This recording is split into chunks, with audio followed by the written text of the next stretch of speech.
اور امام جعفر صادق کی شاگردی کا فخر بھی انہیں حاصل ہے۔ امام ابو حنیفہ نے تقریباً 4000 مشائخ سے علم حاصل کیا۔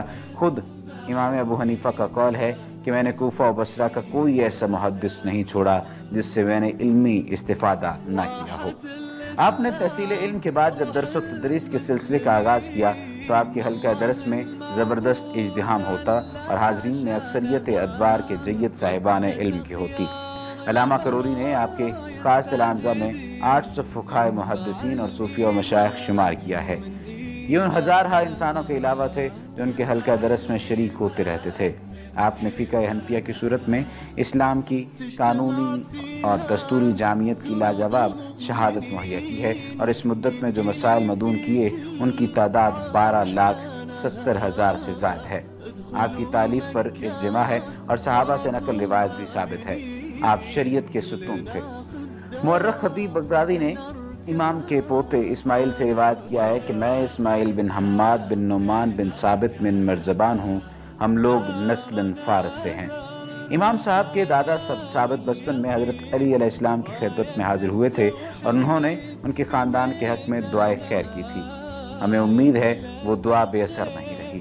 تجارت ان کا ذریعہ معاش تھا، تجارت ہی صحیح رزق حلال کماتے، دولت کی کمی نہ تھی، لیکن ان کی دولت و ثروت کا فائدہ طالب علموں اور حاجت مندوں ہی کی پہنچتا۔ فروخت کیے جانے والے کپڑے کے محاسن اور عیوب آپ برابر بیان کرتے اور خرابی کو کبھی نہ چھپاتے۔ اپنے شاگردوں کی اکثر مالی امداد کرتے۔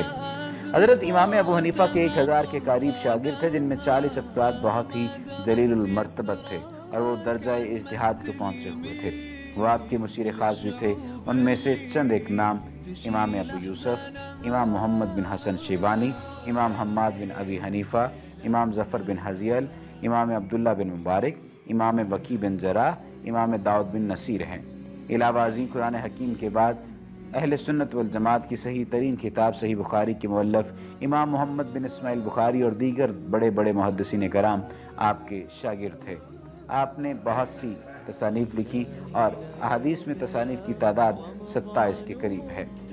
امام اعظم اپنے طریقہ اجتہاد اور استنباط یوں بیان کرتے ہیں کہ میں سب سے پہلے کسی مسئلے کا حکم کتاب اللہ سے اخذ کرتا ہوں، پھر اگر وہاں وہ مسئلہ نہ پاؤں تو سنت رسول سے لے لیتا ہوں، جب بھی وہاں بھی نہ پاؤں تو صحابہ کرام کے اقوال میں سے کسی کا قول مان لیتا ہوں اور ان کا قول چھوڑ کر دوسروں کو قول نہیں لیتا، اور جب معاملہ ابراہیم شعبی، ابن سیرین اور عطا پر آ جائے تو یہ لوگ بھی مجتہد تھے اور اس وقت میں بھی ان لوگوں کی طرح اجتہاد کرتا ہوں۔ آپ کے اجتہادی مسائل تقریباً 1200 سال سے تمام اسلامی ملکوں میں پھیلے ہوئے ہیں، اس لیے بڑی بڑی عظیم اسلامی سلطنتوں میں آپ ہی کے مسائل قانون سلطنت تھے، اور آج بھی اسلامی دنیا کا بیشتر حصہ آپ ہی کے فقیہ مذہب کا پیروکار ہے۔ فقہ حنفی کی اشاعت و خدمت سب سے زیادہ ان کے شاگردوں قاضی ابو یوسف اور امام محمد بن حسن شیبانی نے کی۔ قاضی ابو یوسف کو ہارون نے مملکت کا قاضی القضاء بنا دیا تھا، اس لیے ان کی وجہ سے فقہ حنفی کے پیروکاروں کی تعداد سب سے زیادہ ہے۔ حضرت زرار بن سرد نے کہا کہ مجھ سے یزید بن ہارون نے پوچھا کہ سب سے زیادہ فقہ یعنی سمجھ والا امام ثوری ہیں یا امام ابو حنیفہ؟ تو میں نے کہا ابو حنیفہ حدیث میں افقہ سب سے زیادہ فقیہ ہیں اور سفیان ثوری تو سب سے زیادہ حافظ ہیں حدیث میں۔ حضرت عبداللہ بن مبارک نے فرمایا امام ابو حنیفہ لوگوں میں سب سے زیادہ فقہ یعنی سمجھ رکھنے والے تھے۔ حضرت امام شافعی فرماتے ہیں جو شخص فقہ حاصل کرنا چاہتا ہے وہ امام ابو حنیفہ اور ان کے اصحاب کو لازم پکڑے، کیونکہ تمام لوگ فقہ میں امام ابو حنیفہ کے خشہ چی ہیں یعنی محتاج ہیں۔ محدثین کا ذکر میں اسی کتاب میں آگے امام داؤد فرماتے ہیں کہ بے شک ابو حنیفہ حدیث میں امام تھے۔ گوئی کی جہاں پر بات ہے تو جہاں تک ملکی سیاست کا تعلق ہے انہوں نے کبھی بھی کسی خلیفہ کی خوشامد یا ملازمت نہ کی، ہمیشہ حق اور اہل حق کا ساتھ دیا۔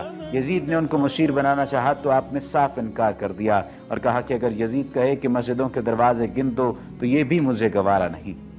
امام محمد نفس الزکی اور ابراہیم کے خروج کے موقع پر انہوں نے ابراہیم کی تائید کی تھی۔ منصور نے انہیں بلا کر عہدہ قضا پر فائز کرنا چاہا، لیکن آپ کے مسلسل انکار پر اول بغداد کی تعمیر کے موقع پر انہیں اینٹیں شمار کرنے کے کام پر لگایا گیا اور بعد میں قید خانے میں ڈال دیا گیا۔ ایک دفعہ حضرت امام اعظم اور امام شافعی کے شاگردوں کے مابین جھگڑا پیدا ہو گیا۔ ہر گروہ اپنے امام کی فضیلت کا دعویدار تھا۔ حضرت امام ابو عبداللہ نے ان دونوں کے درمیان فیصلہ کیا اور اصحاب شافعی سے فرمایا پہلے تم اپنے امام کے اساتذہ گنو۔ جب گنے گئے تو 80 تھے۔ پھر انہوں نے احناف سے فرمایا اب تم اپنے امام کے اساتذہ گنو۔ جب انہوں نے شمار کیے تو معلوم ہوا وہ 4000 تھے۔ اس طرح اساتذہ کی عدد نے اس جھگڑے کا فیصلہ کر دیا۔